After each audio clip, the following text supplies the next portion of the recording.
Tami and I have tried every diet under the sun. We've been all sorts of versions of vegan and vegetarian and pescatarian and whatevertarian.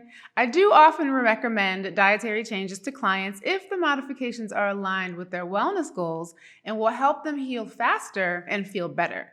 This week, I'm answering a question that came into the DMs.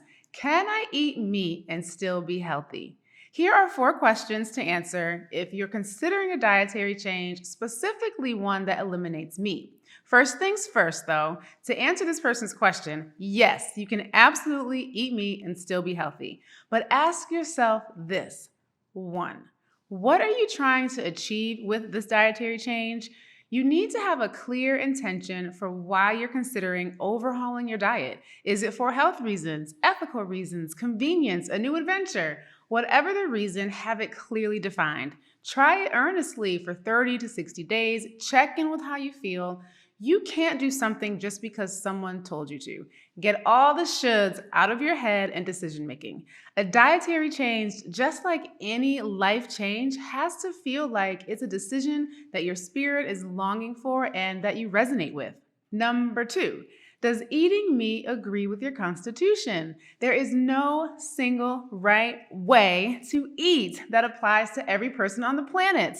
If being healthy were all about carbs and eating veggies, then there wouldn't be a new fad diet that's all the rage every year. A big clue to figuring out the diet that's best for you is to understand your constitution. Your astrological rising sign, y'all know medical astrology is a big part of our teachings and our practice, and your Ayurvedic dosha are excellent tools that can help you understand your unique body type and the foods that will agree versus the foods that will aggravate. Moreover, make it your mission to pay attention to how your body responds to certain foods. Feed it more of the foods that fuel you and less of the foods that make you feel sluggish and run down. Your body is always communicating, and learning how to eat right for you comes easier when you tune in and listen to your body's messages. Keep a food journal to log your meals and your symptoms, your energy, your emotions.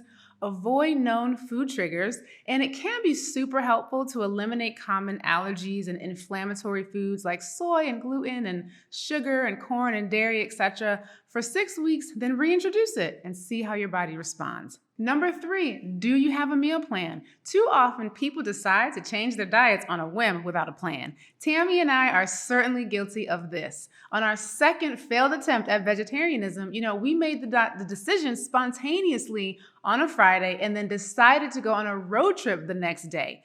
That first day, we ate nothing but bean salad and boiled eggs. What were we thinking? Before you make a big dietary change, make a meal plan for the first 2 weeks.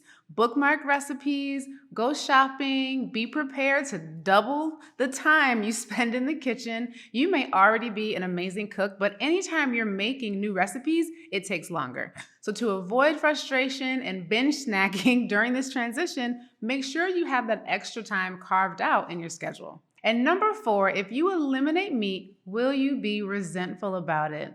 The energy we put into our action is far more important than the act itself. When I was vegetarian, all 3 times, I complained constantly about food.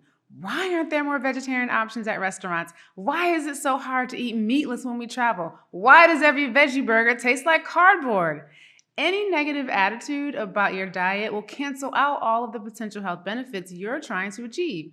Regardless of what you decide to eat, make peace with your choice. Be grateful for the abundance of nourishment and delight in the sensational experience that eating food you love offers. While a lot of folks will tout and push vegetarianism or veganism as the holy grails of health, my work has taught me that rigidly following those diets is not right for everyone, including myself. Just like a poor diet can lead to unwanted health conditions, a right diet can put you off balance too, especially if you're not getting the nutrients your body needs in order to thrive. I spent too many years listening to everyone else's voice instead of my own body. Every time I eliminated meat from my diet, my energy and my iron levels dropped to unsustainable levels, even while taking herbal multivitamins and my herbal iron syrup. While pregnant with Niles, our midwife gave me the choice, steak or drugs. While my plate is mostly full of plants. I eat meat because physically, meatless doesn't do me right.